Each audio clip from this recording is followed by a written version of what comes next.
It's a funny thing, Unity. We come here not to teach religion, and yes, yet we use so many religious terms, like God. Anyways, God is a religious term, and I come here to teach spirit. And what is spirit really but essence? And I like the word God. It works for me. And so I continue to use it. I like the word Christ. I like taking these old words and making them work in my vocabulary and in my thought and feeling process. But I've had to work diligently over the years to let them come from within, instead of it being things out there that may or may not do things for me. And to come to terms with, oh, it really is all around us. Not only is it all around us, it is in and through us. And it's reflected in what I will say, choose to believe.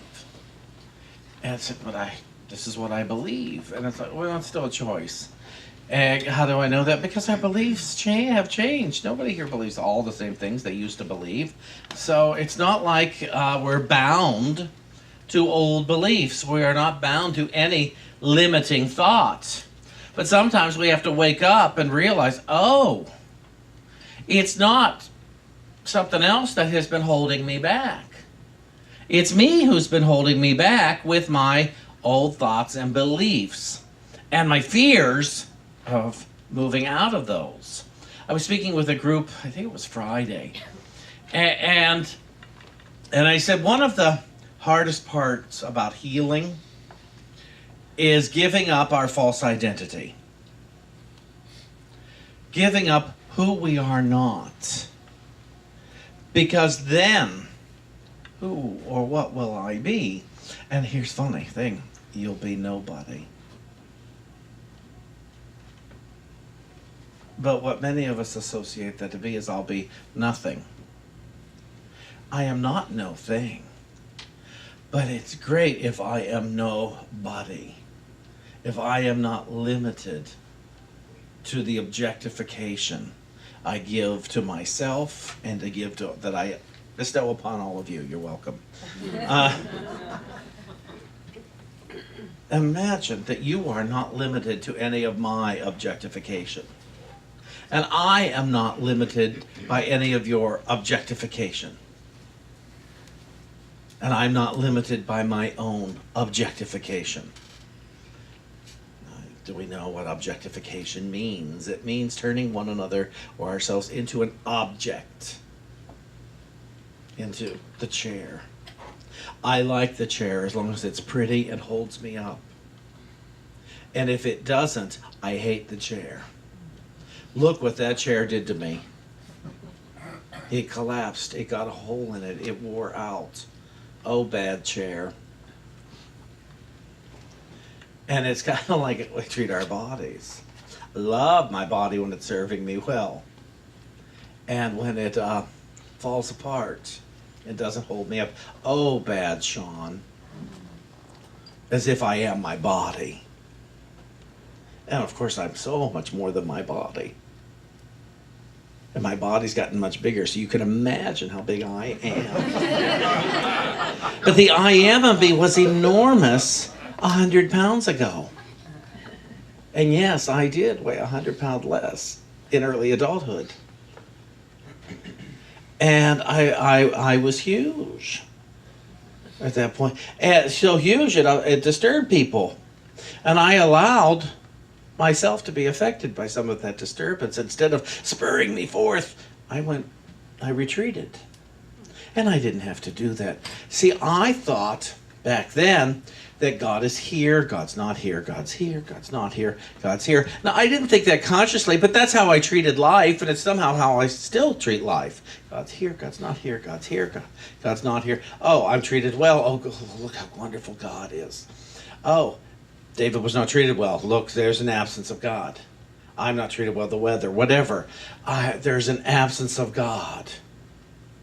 I've told this story before, but it bears repeating. I was out to lunch one day years ago in Kansas City with a group of Unity leaders. And it was after church. David had performed at the Unity on the Temple. It has had spiritus. A whole bunch of us. We're 2 big tables.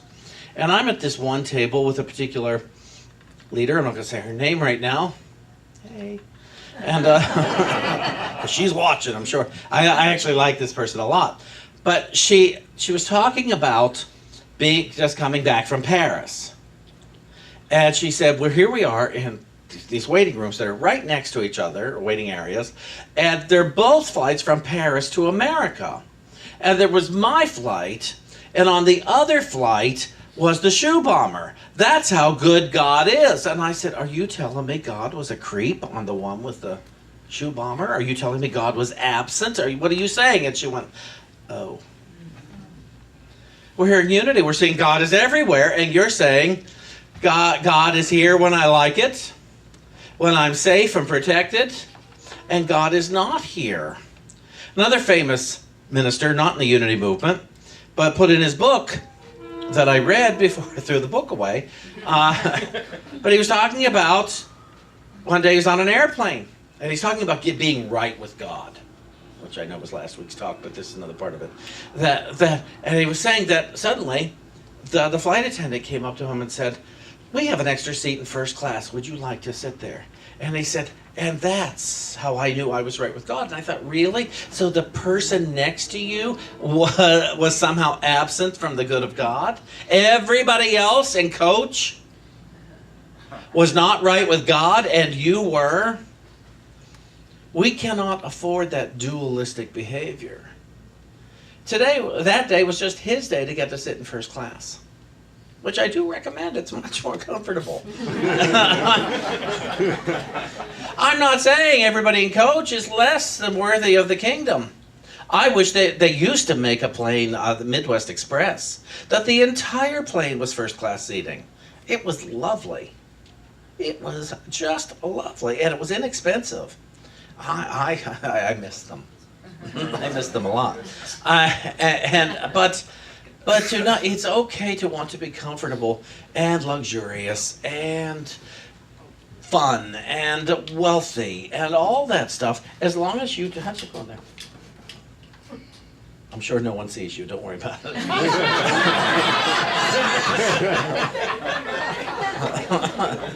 I saw people shivering over here. I think it's because of the air conditioning on, not that window with the hot air coming in.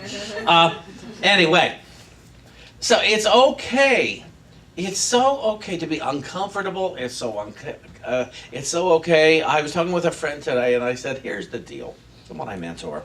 And I said, odds are you're going to be uncomfortable for the rest of your life. In your mind and in your body.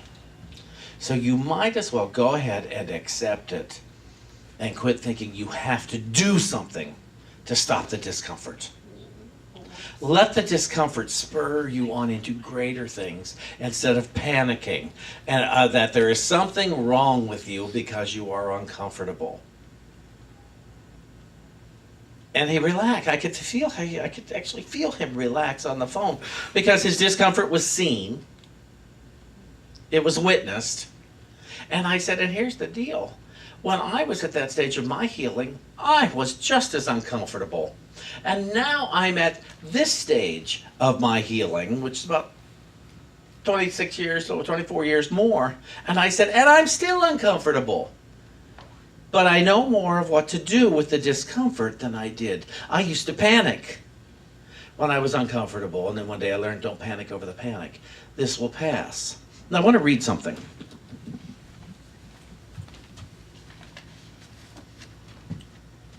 It's a new book I got called His and Her Story, Unity, His and Her Story, about Myrtle and Charles Fillmore, one of Teresa's classmates, wrote this. And she writes it in verse. I think this would be considered verse, wouldn't it? And it says, it's about Myrtle. Myrtle Fillmore, if you don't know, Myrtle Fillmore and Charles Fillmore are the co-founders, co-pioneers of the Unity movement. Back in 1889 is the official. But this would have happened around 1886 or so. Okay, it starts up here. It does. So it's up here, it says, as we said, she was quite ill, referring to Myrtle, and of this sickness had her fill. And she felt certain there just had to be a cure. It seemed nothing would work until she thought she'd go berserk. But somewhere deep inside her, she was sure. Medicine, she took it all, every doctor she did call, but every path she walked toward health led nowhere fast. In 1886, a speech by Dr. E.B. Weeks was the key to claim a healthy life at last. He told all with a nod, I am a child of God, and therefore I do not inherit sickness. Those words, they set her free. From them her healing came to be, as anyone who knew her would bear witness. This truth left Myrtle dazed and also totally amazed. As she worked, absorbing all it could reveal, she took some time apart to explore within her heart, and as she prayed, her body soon began to heal. She spoke to every cell and told them they were well, and apologized for what she had believed. As each organ then awoke to her, as each organ then awoke to her the truth her spirit spoke, Myrtle vowed never again to be deceived. Our body's just a vessel where our spirit comes to nestle. Its life force will respond to our command. We are all one in source, and our thoughts set our life's course. These are things she came to understand. By 1888, she was feeling more than great. Even her doctors claimed she was completely healed. No more a helpless victim. Heal thyself was now her dictum. And she led others to the wholeness they concealed. She taught, there's no spot, God is not. No war that must be fought. We each are spirit clothed in human form. Connect with source inside, with the divine in you abide, and the life you live will utterly transform. There's no spot where God is not. Brutal. Just brutal. It sounds so nice until you're upset, until you're uncomfortable again. It sounds so nice. And to me, part of one of the biggest problems in churches today is the spirituality of it sounds so nice and so idealistic. And yet people are walking around in a living hell because their lives don't reflect that perfection that we are promised. And they're not told how to embrace that perfection. They are told that if they don't have it, they are somehow sinners. They are somehow guilty. And they ought to be shamed. And that's just not true. What I loved when I came into Unity, I heard stories about people who had had healings. They were given a death sentence by their doctor, and they healed and lived for many years. I have heard stories over the years, not just in Unity, but in other places, where people who were poverty-stricken, they were imprisoned, they had lost their families in one way or another, they had lost themselves.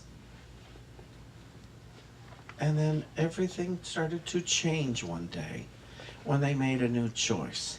They embraced a higher power that was invisible and had possibilities. And it all came down to changing their thought. One thought at a time. They decided, I'm going to walk out in faith. I'm going to walk forward, trying something new. It's like Brian said with tithing. He had never given that much in his life. And he thought he was giving a lot. And compared to what he had given a lot, but he wanted to prove the principle true. And said, okay. And I say he, meaning, I apologize, Patricia, because you're part of this equation. I really apologize for that. You two truly act as a team. But it was his resistance at the beginning that's a... Boo.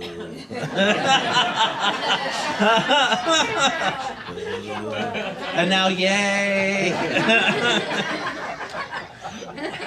And so to look at life, to look at, okay, what am I afraid to do? David and I are crossing into new territory now. Ending secrets in the house, and it wasn't his secrets. It was mine. If I buy something, I was afraid to tell him because I was afraid of his reaction. And it's like, well, when did he become God? He didn't. He may be a delightful God being, but he is not the boss of me. But if we're going to be a couple, if we're going to be a team living in the same house, he's right. And he's pushed it for a long time. And a few weeks ago, I decided okay, I'm going to go with this. I want to become solvent and abundant. It's twofold. It's not just, now I've tithed for many, many, many years. That was not my issue. I have to become even more willing, though, to experience forgiveness. Even more. Because I still have a couple of holdout points who got me. It's like I still have a couple of places where it's like, I got a neighbor, I got an old minister who I'm looking to set myself free from thoughts that they did something wrong. Isn't it hard to do that? Yes. Isn't it hard to do that? Maybe it's easy for you. I don't know you yet, Lara. The rest of these people I know. You, I don't know. Okay, now I know you too. But here's the best news. I have great news. Hard doesn't mean impossible. Hard just means I'm still resistant. That's all it means.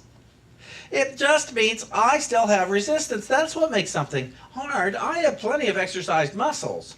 And if I step out in faith and say, you know what? It doesn't matter what they did. No spot where God is not. So Spirit, reveal to me where God is in this in a way that I can recognize it, in a way that I can see. This is the kind of prayers I use a lot of times. Tell me what to think here, Spirit, because I'm making up a story that's not true, and I don't get peace when I do that. I am worthy of the kingdom, the whole kingdom. And so I need to see. And what's more, I want to see. And sometimes I look at it and think, I don't want to see. I want to be mad. I want to be justified. I want to be angry. I want to think they wronged me. There is one person that I've been holding out on resentment. I have the best life because of all the awful things he did. Really, he did just hideous things in spiritual terms. And he was a minister. And I have the best life because of most of those things. And here I am holding a grudge. What's funny, yesterday I found out he's over somewhere else holding a grudge. And so it becomes humorous at a certain point. You realize, oh my gosh, we are two people who could be friends. Maybe not at lunch, but we could be friends in the cosmic part of the universe. And we're choosing not to based on resistance because we think there is a spot where God is not. And we are both people who teach there is no spot where God is not. If you want to meet somebody with issues, meet a minister.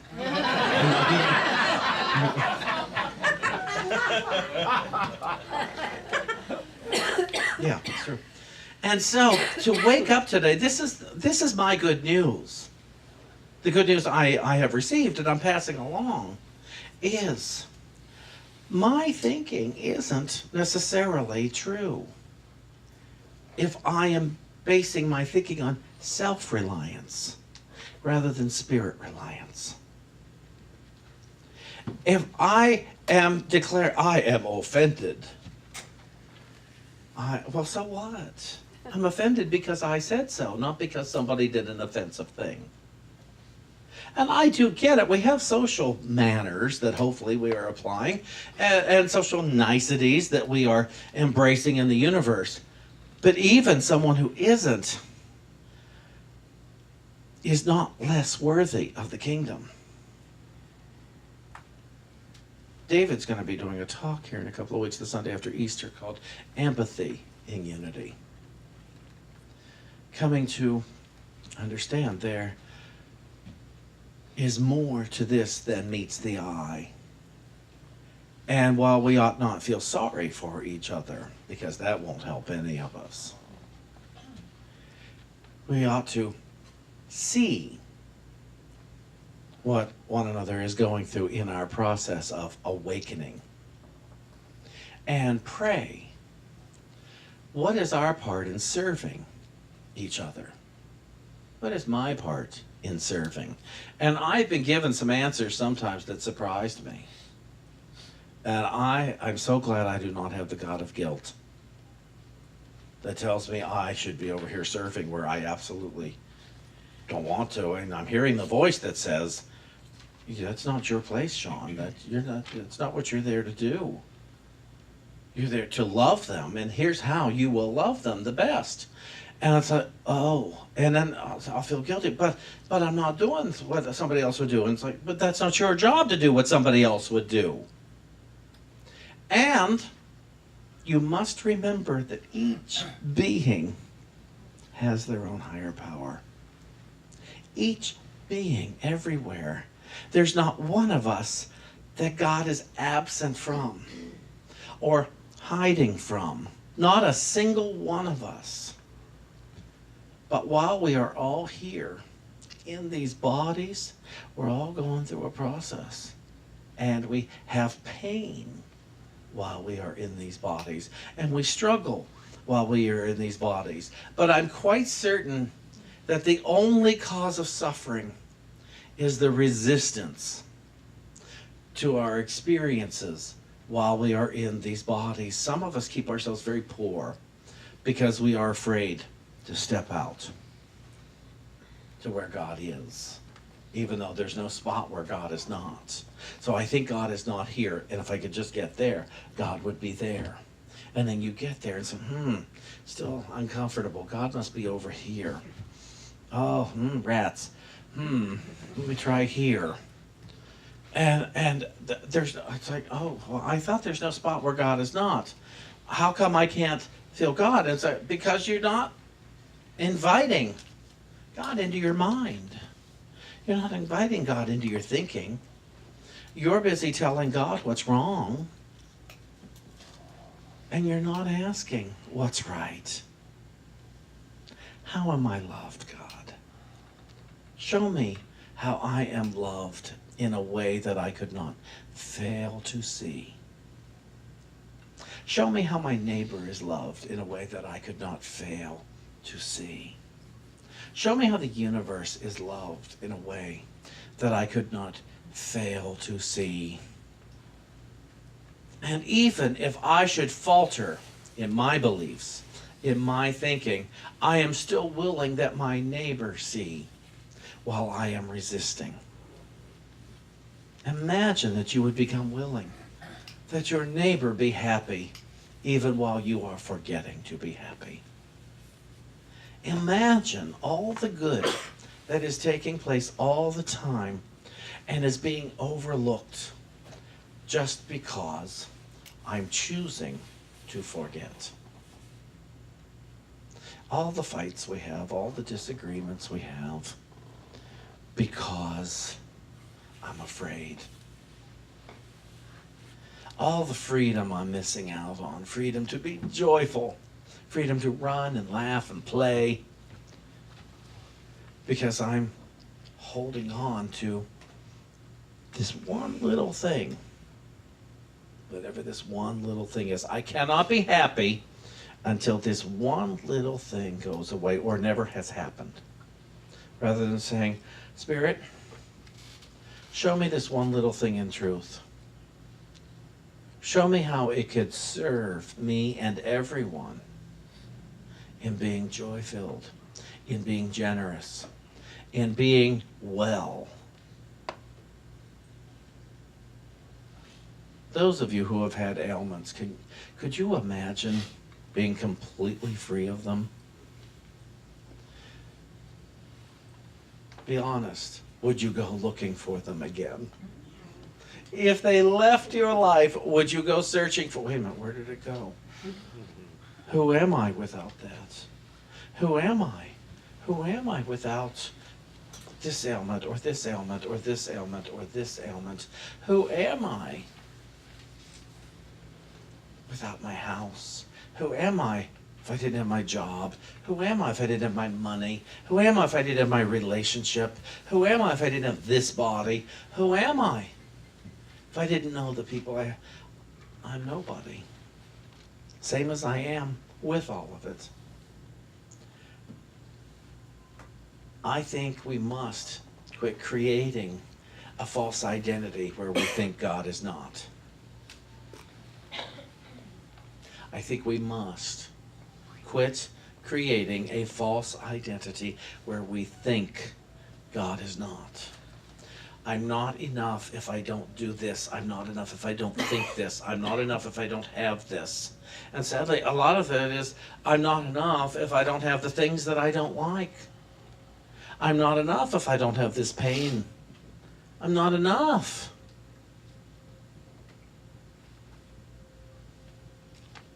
It's not true.